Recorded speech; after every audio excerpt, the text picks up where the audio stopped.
मोती महल, जहां कभी राजा विक्रम सिंह का शासन हुआ करता था, अब एक खंडहर में तब्दील हो चुका था। पर यह कोई आम खंडहर नहीं था। इस महल के हर कोने में दर्द और पीड़ा की दास्तानें दबी हुई थीं। कभी राजाओं के वैभव का प्रतीक रहा मोती महल अब एक खौफनाक खंडहर बन चुका था। परंतु हर राजमहल के भीतर षड्यंत्र पलते हैं, और विक्रम सिंह के साथ भी यही हुआ। उनके सेनापति वीरभान ने गद्दारी की और महल के ही दरबार में राजा का कत्ल करवा दिया। जैसे ही रानी मृणालिनी को यह खबर मिली, उन्होंने अपना सब कुछ खो दिया। वे राजा के बिना जीना नहीं चाहती थीं। उन्होंने महल के सबसे गहरे अग्निकुंड में कूदकर अपनी जान दे दी। लेकिन कहते हैं, राजा की आत्मा इस महल में ही कैद रह गई। उनका अधूरा बदला, उनकी दर्दनाक मौत और रानी की बलिदान की पीड़ा, इन सब ने मोती महल को हमेशा के लिए शापित कर दिया। समय बीतता गया, राजा महाराजाओं का युग खत्म हो गया और मोती महल को एक रिसोर्ट में बदल दिया गया। लेकिन यह जगह अब भी अपने अतीत की भयानक छाया में जी रही थी। जो भी प्रेमी जोड़ा यहां आता, अगली सुबह रहस्यमय तरीके से मारा जाता। कभी किसी का शव झील में तैरता मिलता, तो कभी कोई बिना किसी चोट के मृत पाया जाता, तो किसी के शरीर से मांस नोचकर खाया जाता। लोगों का मानना था कि यह राजा विक्रम सिंह की भटकती आत्मा थी, जो किसी प्रेमी जोड़े को जिंदा नहीं रहने देती थी। लोगों का कहना था कि राजा की आत्मा अपनी रानी को खोज रही थी, और जब भी कोई लड़की वहां जाती, वह उसकी आत्मा में प्रवेश कर लेता। अमन और साक्षी, एक युवा प्रेमी जोड़ा जिसने हाल ही में सगाई की थी, इस रिसोर्ट के बारे में जानकर रोमांचित थे। अमन ने कहा, लोगों की कहानियां सिर्फ अफवाहें होती हैं। साक्षी ने धीमी आवाज में कहा, फिर भी डर तो लग रहा है। वे रिसोर्ट पहुंचे। रिसेप्शन पर बैठी एक बूढ़ी औरत ने उन्हें घूर कर देखा और कहा, आप लोग यहां क्यों आए हैं? उसकी आवाज अजीब सी थी। अमन ने जवाब दिया, बस एक रात ठहरने के लिए। बूढ़ी औरत की आंखों में अजीब सी बेचैनी थी। उसने कहा, अगर जान बचानी है तो वापस चले जाओ। अमन हंस पड़ा और कहा, आप मजाक कर रही हैं, है ना? लेकिन साक्षी को इस बात से अजीब सा डर महसूस हुआ। बूढ़ी औरत ने कोई जवाब नहीं दिया। उसने चुपचाप उन्हें चाबी दी। वे अपने कमरे में पहुंचे। महल की दीवारों पर पुराने जमाने की तस्वीरें लगी थीं। कुछ तस्वीरों में राजा विक्रम सिंह और रानी मृणालिनी मुस्कुरा रहे थे, तो कुछ में राजा तलवार उठाए खड़े थे। साक्षी ने कहा, थोड़ा डरावना लग रहा है। अमन ने कहा, अरे कुछ नहीं होगा, बस एक रात और फिर सुबह हम चले जाएंगे। लेकिन अमन गलत था। रात के 12 बज चुके थे।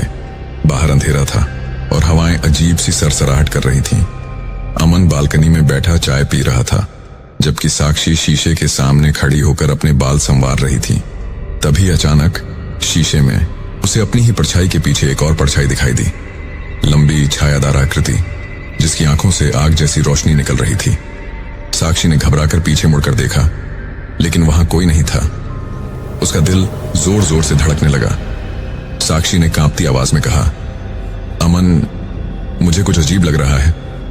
अमन हंस पड़ा, अरे यार, तुम बेवजह डर रही हो।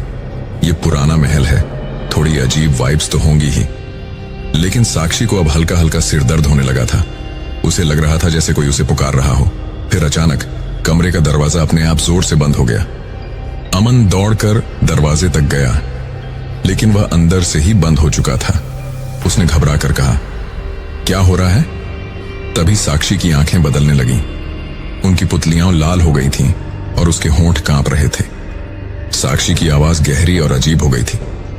तू यहां नहीं रह सकता। अमन ने डरकर पीछे हटने की कोशिश की। साक्षी, क्या हो रहा है तुम्हें? लेकिन अब वह साक्षी नहीं थी। साक्षी की आंखों में अब गहरा अंधेरा था। उसने अमन की ओर देखा और अचानक उसका हाथ पकड़ लिया और कहा, वो आ रहा है। ने कांपती आवाज में कहा, कौन आ रहा है? राजा। साक्षी की आवाज अब उसकी नहीं थी। अमन ने अपने हाथ छुड़ाने की कोशिश की, लेकिन साक्षी की पकड़ अमानवीय रूप से मजबूत थी। तभी कमरे की खिड़कियां जोर से खुलीं और तेज हवा ने कमरे की हर चीज को इधर उधर गिरा दिया। फिर अचानक कमरे में धुएं से एक आकृति उभरने लगी।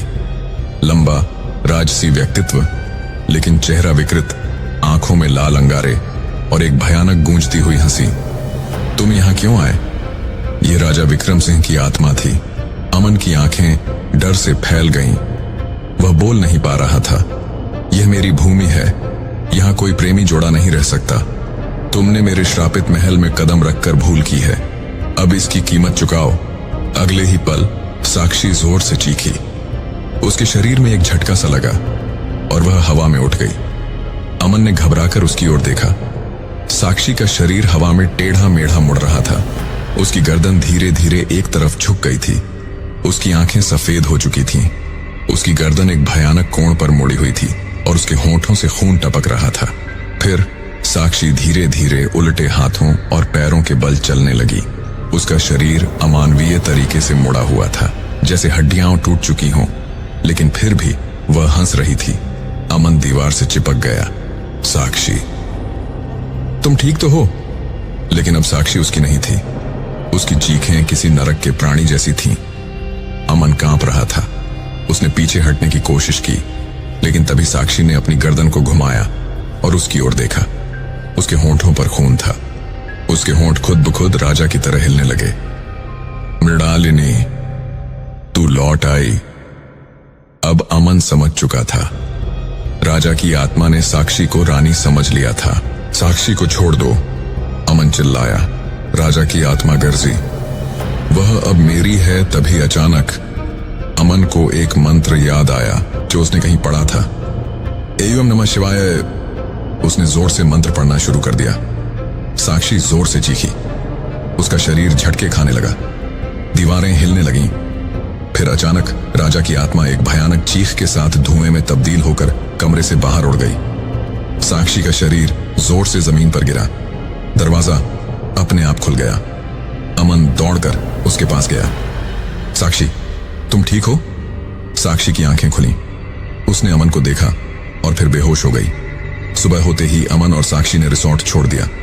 पीछे मुड़कर देखा तो मोती महल अब भी वहीं खड़ा था, जैसे किसी नए शिकार का इंतजार कर रहा हो। कोई नहीं जानता कि राजा विक्रम सिंह की आत्मा कब तक वहां भटकती रहेगी, लेकिन इतना तय है, जो प्रेमी जोड़ा वहां गया वह कभी सुरक्षित वापस नहीं आया। रिसोर्ट के बाहर वही बूढ़ी औरत खड़ी थी। उसने हल्की मुस्कान दी और कहा, राजा विक्रम सिंह अभी भी जिंदा हैं। अंधेरे में महल की खिड़की पर एक आकृति खड़ी थी, लाल आंखों वाली, मुस्कुराती हुई।